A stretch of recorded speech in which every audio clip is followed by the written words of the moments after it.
안녕하세요. 건행머쌈TV 공인회계사 천승후입니다.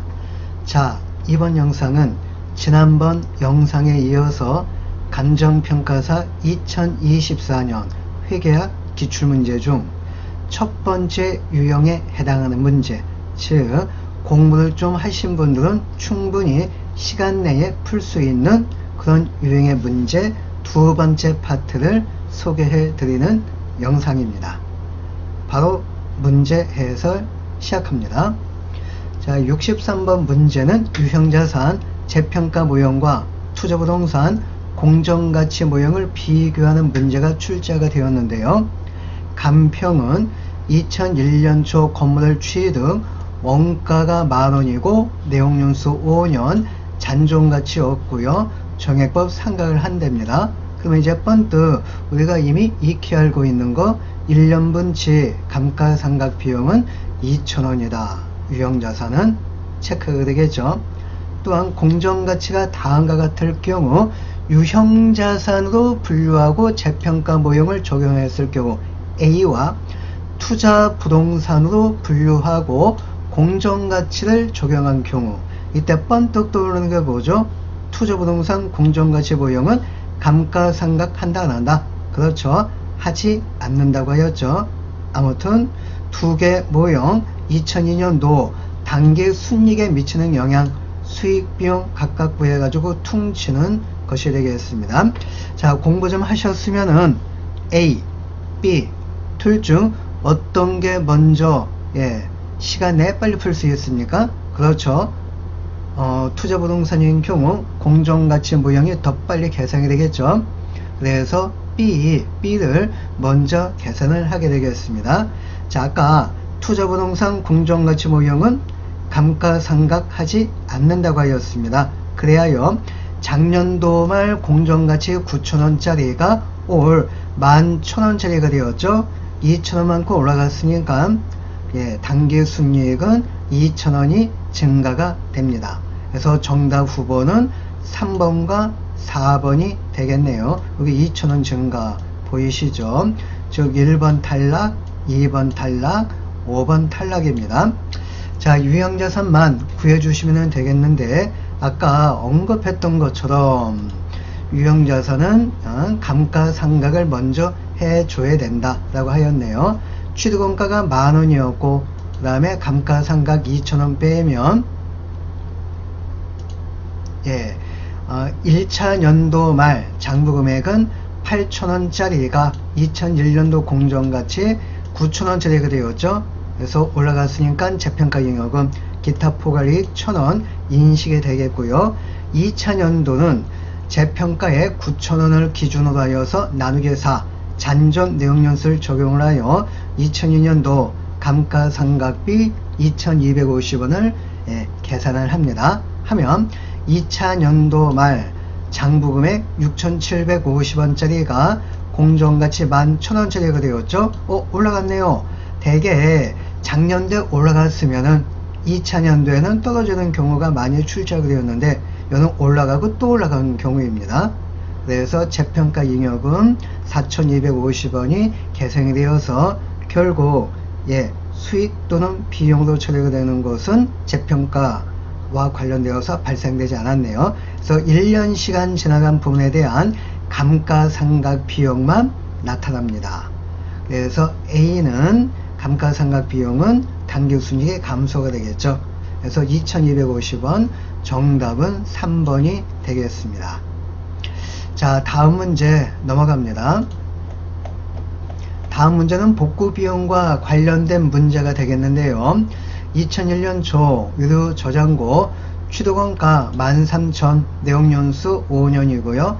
잔존가치 1,000원이 됩니다. 정액법 상각을 하게 되겠네요. 원가 모형을 적용을 하고 동설비는 내용연수가 종료가 되면 원상복구 의무가 있고요. 복구 시점에 3,000원이 소요될 걸로 예상이 됩니다.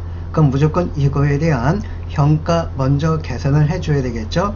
충당부채 요건 충족을 하고 할인율 연 7%일 경우 2001년도 IS상 비용은 얼마가 되겠느냐. 그러면 번뜩 복구 충당부채에 대한 이자 비용하고 유형자산에 대한 감가상각비 각각 구한 다음에 더한 게 정답이 되겠네요. 현가표는 0.7130입니다. 그래서 제일 먼저 복구비용 3,000원에 대한 현가 0.7130 곱하기 하여서 2,139원을 계산을 해야 되겠고요. 이 복구 충당 부채 현가에다가 퍼센트 7% 적용을 하면 2001년도 이자 비용은 150원이 계산이 되겠습니다. 자, 그 다음 유형자산의 취득원가 계산을 해줘야겠는데요. 절대 요거 취득원가 13,000원이 아니죠. 여기에다가 복구 충당부채 예상복구 비용의 현가 2,139원을 더한 15,139원이 유형자산의 취득원가가 되겠고요. 빼기 잔존가치 1,000원 그리고 나누기 5년 하면은 감가상각 비용은 2,828원입니다. 그래서 이자 비용 150원에다가 감가상각 비용 2,828원을 더해준다면 비용 합계금의 정답은 바로 2,978원이 되겠네요. 그래서 정답은 3번이 되겠습니다. 자, 다음번 문제는 확정급여 제도와 관련된 문제가 되겠습니다. 2001년도 설립된 간평은 확정급여 제도를 운영을 하고 있고요. 자료가 다음과 같을 경우 2001년 말 BS 기타 포괄 손익 누계액에 미치는 영향은 어떻게 되겠느냐. 그래서 FM 들어간다면 그 표 마지막 오른쪽 칸에 있는 요 내용이 출제가 되어진 거죠. 즉 재측정 요소라고도 합니다. 아무튼 할인율은 10%가 되겠고요. 제가 기본서 때부터 계속 강조했던 내용이 실제 시험장은 시간 내 풀기 상당히 힘들다고 그랬죠. 그래서 회계 올릴 때부터 시험장에서 시간 내 풀 수 있는 연습을 계속 하셔야 된다. 이렇게 이제 계속 강조했고요. 확정급여 제도와 관련되어서 여기 정보 있죠.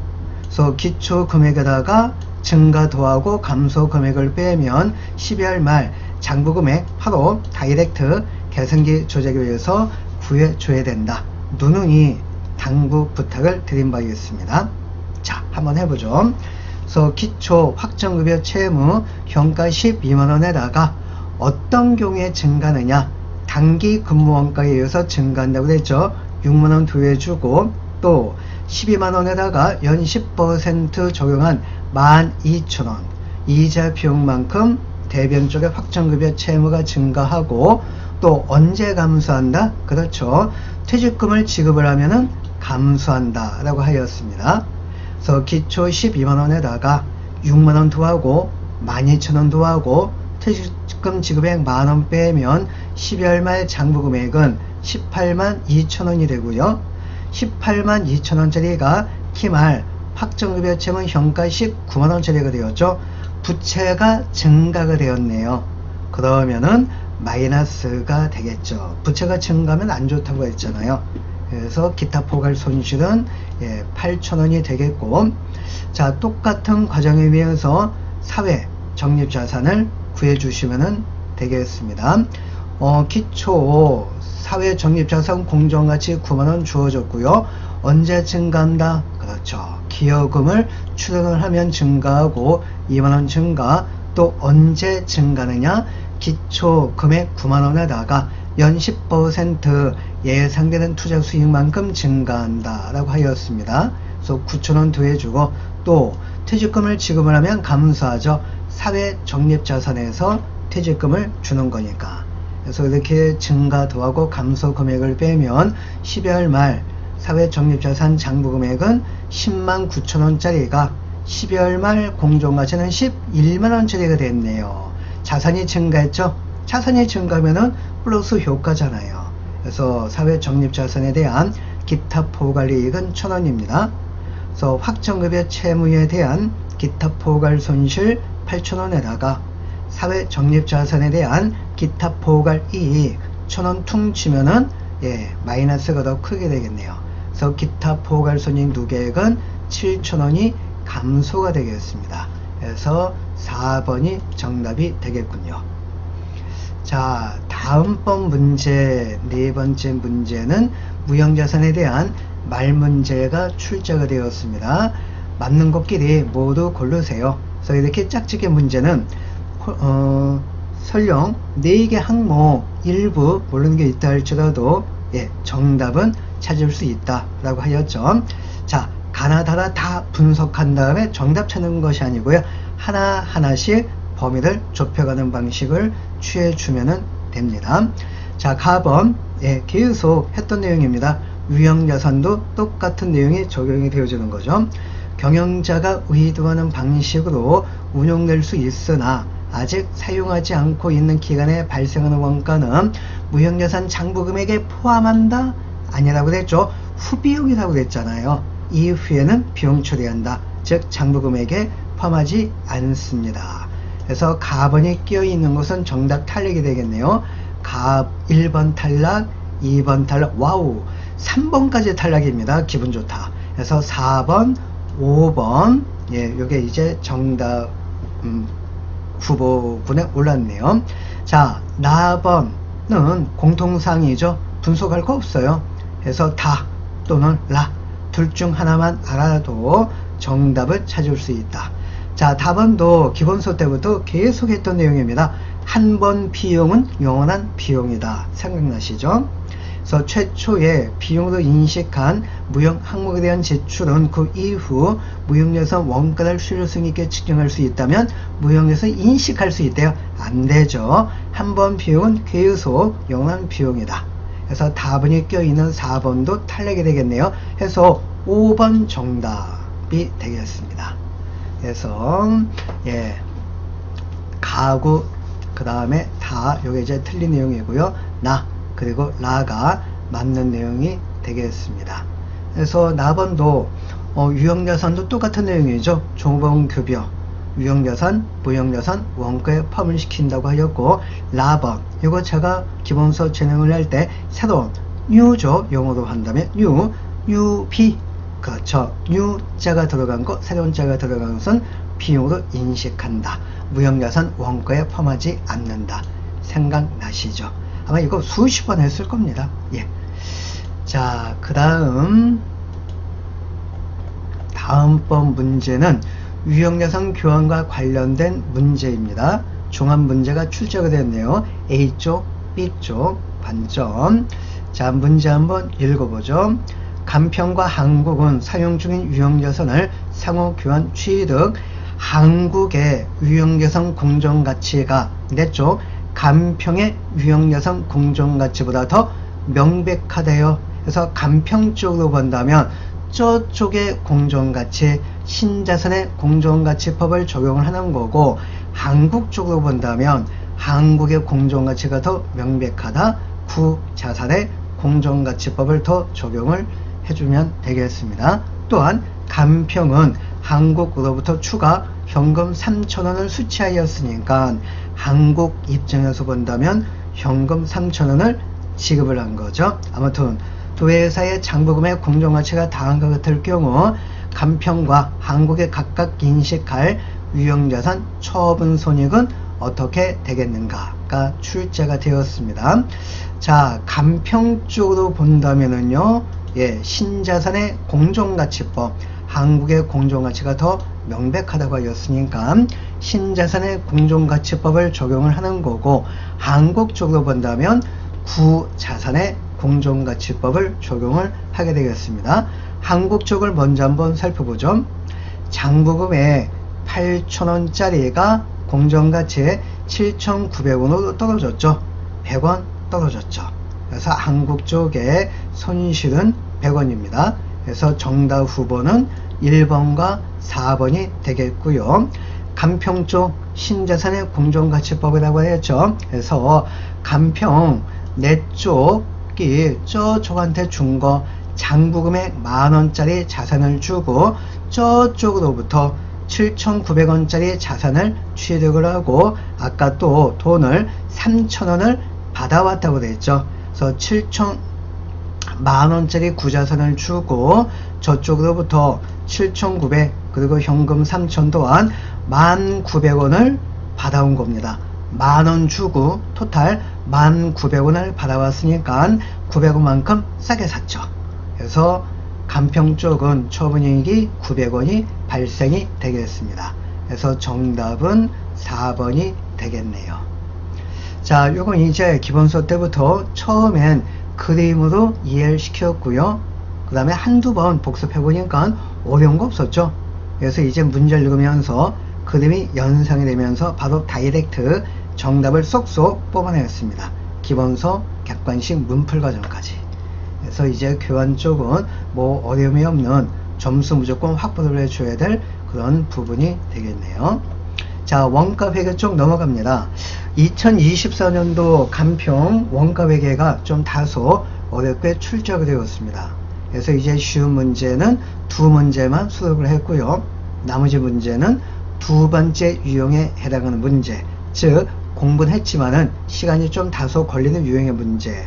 그래서 뒤로 좀 시간을 넘겨가지고 나중에 푸는 문제 쪽으로 넘겼습니다. 자, 72번 직접배부법입니다. 그래서 이게 가장 쉬운 거죠. 세 가지가 있었죠. 직접배부법, 단계식 배부법, 상호배부법 중 직접배부법이 제일 쉬운 문제입니다. 문제 한번 읽어보죠. 간평은 두 개의 제조품은 P1, P2, 보조품은 S1, S2 통해 생산하고 있고요. S1 6만원이고 S2는 3만원입니다. 직접 배부법, 제조 부문에 배부할 때 P2에 배부가 될 보조 부문 원가는 어떻게 되겠느냐. 그래서 S1은 기계시간, S2는 전력 사용량에 비례하여 킬로와트 배분을 합니다. 자, 직접 배부법이 뭡니까? 보조 부문 상호간에 서로 주거니 받거니 하는 서비스 관계를 완전히 무시한다고 되어 있죠. 그래서 직접적으로 제조 부문에다가만 용역을 제공해 준다. 이렇게 가정하는 방법이 직접 배부법이었습니다. 그래서 해설 보시는 것처럼 다 보조 부문 상호간의 용역 수수 관계는 무시를 하는 겁니다. 자, S1이 아까 6만원이 주어졌었죠. 근데 S1은 기계시간에 비례하여 배부해 준다. 그래서 18시간 해주면 48시간이 되겠고요. 출제는 P2가 되었으니까 바로 P2 쪽 하죠. 여러분들 계산기 두들겨 주세요. 6만원 곱하기 48시간 분지 P2 18시간입니다. 48분지 18 하면은 22,500원이 배부가 되겠고요. S2 원가가 3만원인데 얘는 킬로와트라고 됐죠. 그래서 160kW, 240kW 더해주면은 400kW인데 그중 P2 쪽은 240kW입니다. 그래서 3만원 곱하기 400분지 240 하면은 18,000원이 배부가 되어서 45,500원의 보조 부문비가 배부가 되겠네요. 그래서 정답은 4번이 되겠습니다. 자, 다음 마지막 문제입니다. 그래서 신원가관리회계 이론에서 말 문제가 출제가 되었는데요. 옳지 아니한 내용입니다. 야, 이거 뭐 굉장히 많이 했던 내용이 되겠죠. 자, 2번을 보시면은 카이젠 원가 계산 강조했던 것 중에 하나가 뭐입니까? 얘는 제조 이전 단계에서의 원가 절감을 강조하는 것이 아니고요. 제조 과정 중에서의 원가 절감에 초점을 두고 있다라고 하였죠. 그래서 이거 이제 틀렸습니다. 제조 이전 단계라고 해서 틀렸죠. 제조 이전이 아니고 제조 단계에서의 원가 절감에 초점을 맞추고 있습니다. 그래서 이거 한 개만 알아도 정답을 맞출 수가 있네요.